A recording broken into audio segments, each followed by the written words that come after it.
senior diplomat, expert on geoeconomics, joins us from Greater Noida. We are going to talk about India's high level of compliance in F.A.T.F.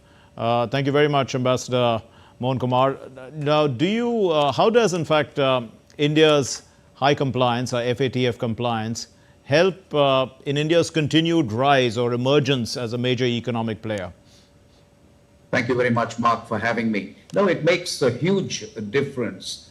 First of all, it is an acknowledgement that India is making a solid contribution to the health of the international financial system.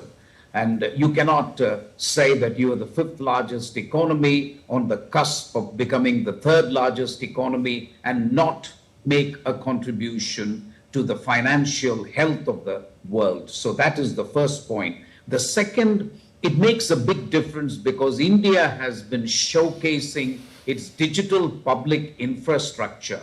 And if you want your UPI system, the Unified Payment Interface System, to spread in the neighborhood, but also to the world, then you need to be very clear that you have put in place a regulatory framework and you are taking measures to combat three things. One, money laundering. Second, terrorist financing.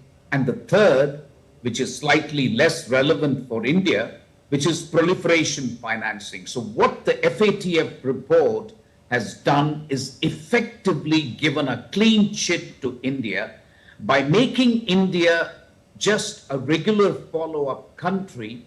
We are now only among 4 countries out of the G20 who have received this distinction from the F.A.T.F. So our access to financial markets becomes better. Investor confidence in India becomes much better. But the most important, I would say, is it holds tremendous promise for India's spread of digital public infrastructure, which we have been talking about since the Delhi G20 summit.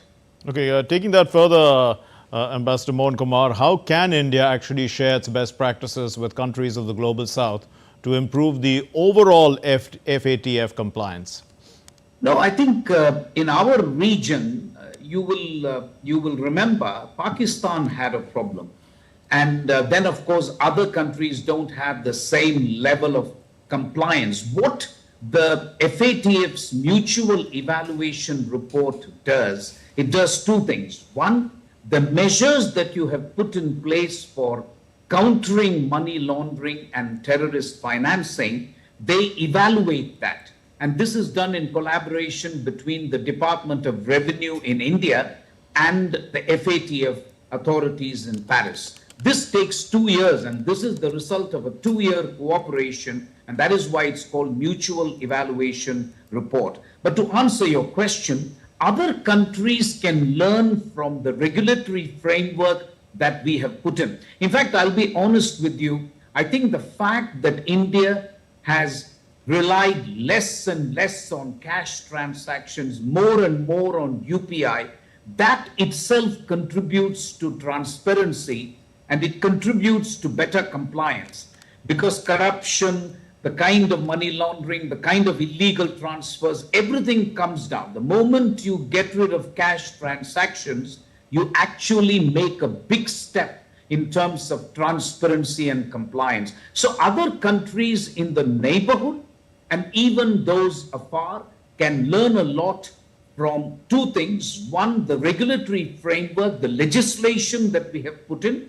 but also the actual measures put in place by Government of India over the last 10 years to counter terrorist financing and money laundering. I think those could be very, very valuable lessons for other countries. So, Ambassador Mohan Kumar, in the multilateral world order, how effective is the F.A.T.F. actually as a body? What happens, if countries cease to be compliant? Can they effectively be sanctioned or put in their place? Actually, it's a good question. And my frank assessment is that it's actually much better than many of the other multilateral fora.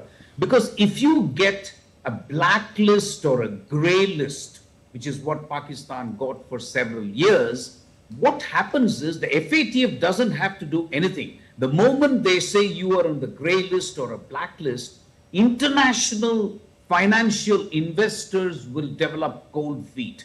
They will not look to your country to invest. So that is the sanction. The sanction is not by the F.A.T.F. You need the F.A.T.F clean chit in order to access international financial markets, in order to develop investor confidence. So if you don't have the F.A.T.F clean chit, it actually works against you and you have trouble accessing international financial markets. That is effectively the leverage that F.A.T.F enjoys vis-a-vis countries. A final question, Dr. Mohan Kumar. How best can countries improve the prosecution they have, against money laundering? Because there are so many tax havens that still provide sanctuaries to offenders.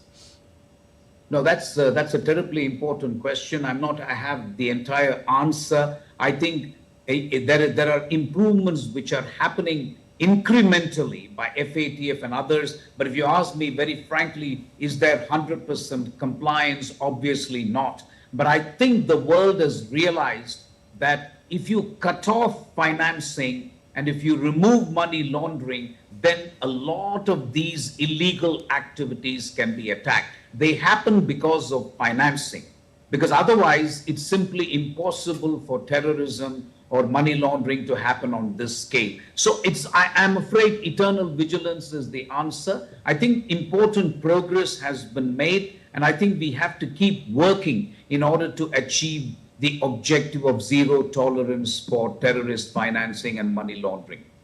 We'll leave it there. Thank you very much, Ambassador Mohan Kumar, former senior diplomat. Thank you for joining us and enlightening us on this subject.